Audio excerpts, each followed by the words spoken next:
there's not a good feedback loop from the people to the government. And if you have rule of the bureaucrat, or if the bureaucracy is in charge, and then what meaning does democracy actually have?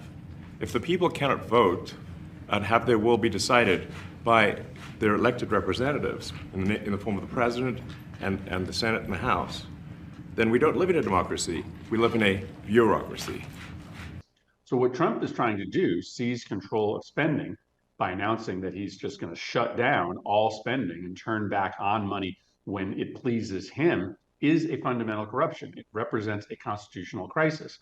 Yes, the courts have stepped in and said he can't do that, but he has not complied fully with that court order. And right now, the administration is still reserving that power. They are fighting it in court, and they are suggesting that they might not even comply with court orders if they disagree with the findings. So yes, this is a fundamental corruption of our democracy, and it does represent a constitutional crisis.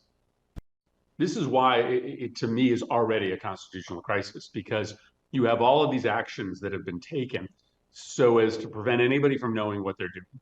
So you had the firing of all the inspectors general. Normally you have somebody inside each agency who's a watchdog, who's representing the public, who's reporting to Congress on corruption.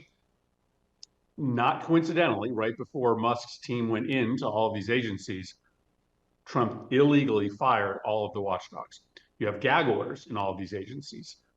Employees have been told, do not talk to the press, do not explain anything about what's going on. And then you've just got wholesale lying.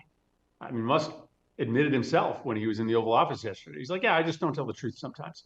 And they've been doing that routinely. For instance, telling Congress and the public at the outset that they weren't eliminating USAID. They were just, kind of policing it for efficiencies. They were just going to move USAID from an independent agency inside to the Department of State. That was a lie, a lie.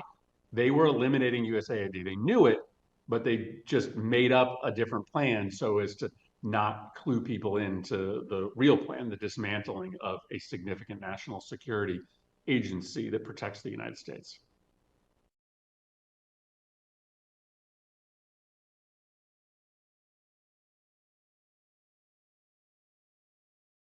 Elon can't do and won't do anything without our approval, and we'll give him the approval where appropriate. Where not appropriate, we won't.